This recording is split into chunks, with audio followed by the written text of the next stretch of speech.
Edward Theodore Gein, August 27, 1906, July 26, 1984, also known as the Butcher of Plainfield and the Plainfield Ghoul, was an American murderer, serial killer, and body snatcher.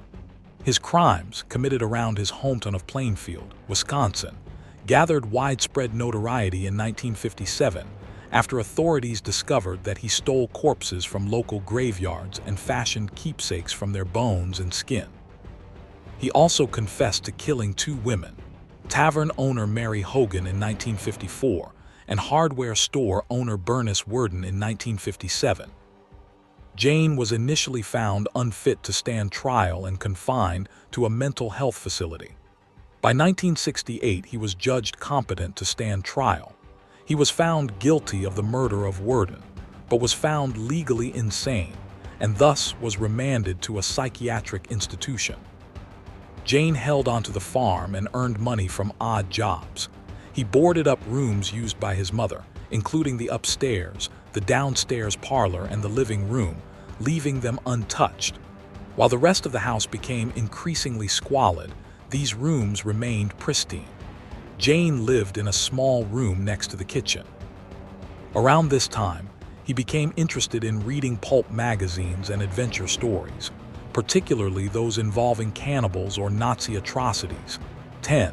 Specifically concerning Ilse Koch, who had been accused of selecting tattooed prisoners for death to fashion lampshades and other items from their skins. 20. In 1951, Gein started receiving a farm subsidy from the federal government. He occasionally worked for the local municipal road crew and crop thrashing crews in the Plainfield area. Sometime between 1946 and 1956, he sold an 80-acre, 32-ha parcel of land that Henry had owned. 21. On the morning of November 16, 1957, 58-year-old Plainfield hardware store owner Bernice Worden disappeared. The hardware store's truck was seen driving out from the rear of the building at around 9:30. The store saw few customers the entire day. Some area residents believed that this was because of deer hunting season. 2. Worden's son, Deputy Sheriff Frank Worden, entered the store around 5:00 p.m. to find the cash register open and blood stains on the floor. 22. Frank Worden told investigators that on the evening before his mother's disappearance, Gein had been in the store and was expected to return the next morning for a gallon of antifreeze. A sales slip for the antifreeze was the last receipt written by Bernice Worden on the morning that she disappeared. 23. That evening, Gein was arrested at a West Plainfield grocery store. 24. And the Waushara County Sheriff's Department searched the Gein farm. 22. A sheriff's deputy discovered Worden's decapitated body in a shed on Gein's property, hung upside down by her legs with a crossbar at her ankles and ropes at her wrists. The torso had been dressed out like a deer. 22-25-26.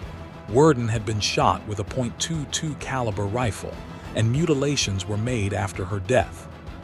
Searching Gein's house, authorities found whole human bones and fragments 27-28, a waste basket made of human skin 29, human skin covering several chairs 30, human skulls mounted on bedposts 31, female skulls, some with the tops sawn off 29-30-32, bowls made from human skulls 29, a corset made from a female torso skinned from shoulders to waist 30, leggings made from human leg skin 29, masks made from the skin of female heads 30-31-32, Mary Hogan's face mask in a paper bag 31, Mary Hogan's skull in a box 33, Bernice Worden's entire head in a burlap sack 34, Bernice Worden's heart in a plastic bag in front of Gein's potbelly stove 35, 9 vulvas in a shoebox 36, a young girl's dress, and the vulvas of 2 females judged to have been about 15 years old 37,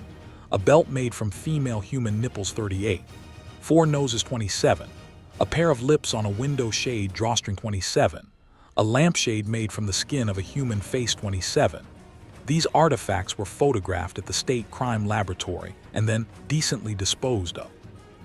39. When questioned, Gein told investigators that between 1947 and 1952, he had made as many as 40 nocturnal visits to 3 local graveyards to exhume recently buried bodies, while he was in a daze-like state. 40 on about 30 of those visits. He said that he came out of the daze while in the cemetery, left the grave in good order, and returned home empty-handed. 41 on the other occasions.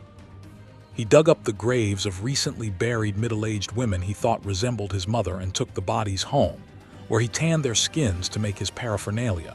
42-43. Gein admitted to stealing from 9 graves and led investigators to them. 44-45. Alan Wilimovsky of the State Crime Laboratory participated in opening 3 test graves identified by Gein. The caskets were inside wooden boxes. The top boards ran crossways, not lengthwise. The tops of the boxes were about 2 feet, 61 centimeters, below the surface in sandy soil. Gein had robbed the graves soon after the funerals, while the graves were incomplete. The test graves were exhumed because authorities were uncertain as to whether the slight Gein was capable of single-handedly digging up a grave during an evening. They were found as Gein described. 1 casket was empty. Another casket was empty but contained a few bones and Gein's crowbar, and the final casket had most of the body missing, yet Gein had returned rings and some body. Thus, Gein's confession was largely corroborated.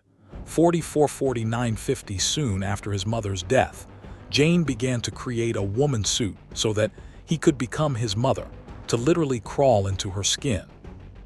He denied having sex with the bodies he exhumed, explaining, "They smelled too bad." During the State Crime Laboratory interrogation, Gein admitted to shooting 51-year-old Mary Hogan, a tavern owner who had been missing since December 8, 1954. Her head was later found in his house, though he denied any memory of the details surrounding her death. 52. A 16-year-old youth, whose parents were friends of Gein and who attended baseball games and movies with him, reported that Gein kept shrunken heads in his house, which he had described as relics sent by a cousin who had served in the Philippines during World War II. 53. Upon investigation by police, these were determined to be human facial skins, carefully peeled from corpses and used by Gein as masks. 54. During questioning, Sheriff Art Schley reportedly assaulted Gein by banging his head and face into a brick wall. As a result, Gein's initial confession was ruled inadmissible. 55-56.